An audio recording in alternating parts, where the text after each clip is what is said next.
Well, thank you very much, and I want to thank Congresswoman Hartzler for her leadership in this role. This is of vital importance. You know, I want to start this discussion with just a little bit of reference. You know, when I got elected 9 months ago, everyone said, you know, you got to go to Congress, you got to get some things done, you got to work across the aisles, and you got to build some friendships, and you got to do these things. And I think in the one committee that I sit on, Armed Services, we do that. We talk about the military, we talk about what is best for it, what is best for America, what is best for the readiness, and what are the programs and the projects and the arms and the things that we are going to do to make sure that our men and women are the best prepared to go into battle if called upon. But today, I think we saw a little bit of politics, and maybe we've seen that for the last week or more. But political football shouldn't happen around the military. We should be able to hammer these things out. As you heard from some of the speakers before, this has been vetoed 4 times, and every time it's been basically an issue that has then been worked out. We've come back, we've taken care of that issue, and it's gone forward. So for 53 years, the NDAA has worked like it's supposed to. Put the military first, put America first, and move forward through the disagreements. But as you've heard, and we heard this in the discussion with part of the NDAA, that this was going to be vetoed. Well, the president was forecasting maybe he would veto this. This wasn't a secret operation that we were doing. The NDAA was out in the open. I don't know of a chairman other than that is better than the chairman of Armed Services at working across the aisle, working with the issues, and trying to get everything done before we get to a problem like this, including working with the White House. That's exactly what happened. But I would disagree with some of the speakers that came before me when they said that the president came out and he brought his pen and he did a photo op. This was forecasted, that it was going to be done today. Today.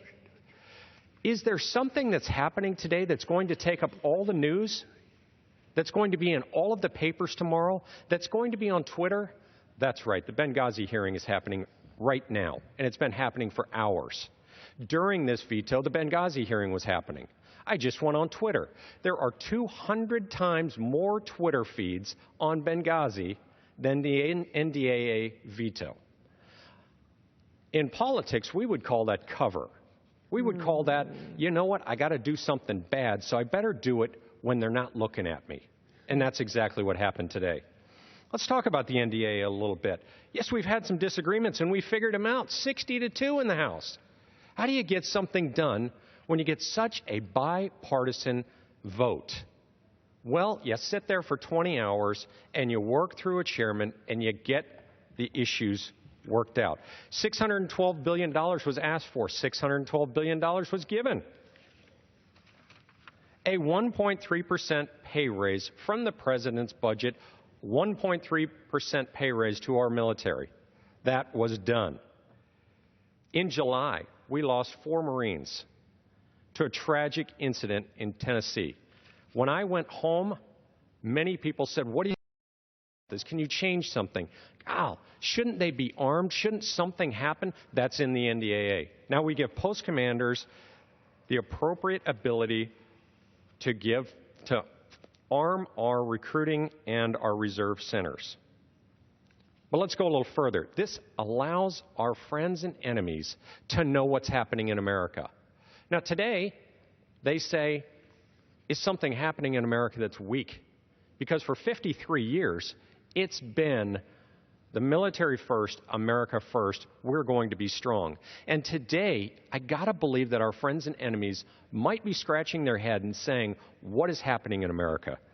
That is not something we ever want. We want our friends to know that we're going to be shoulder to shoulder with them, and we want our enemies to know that we are as strong as we possibly can be. I'm going to finish thanking the gentlelady from Missouri. We have a kindredship. In my district, we tested and built every B-2.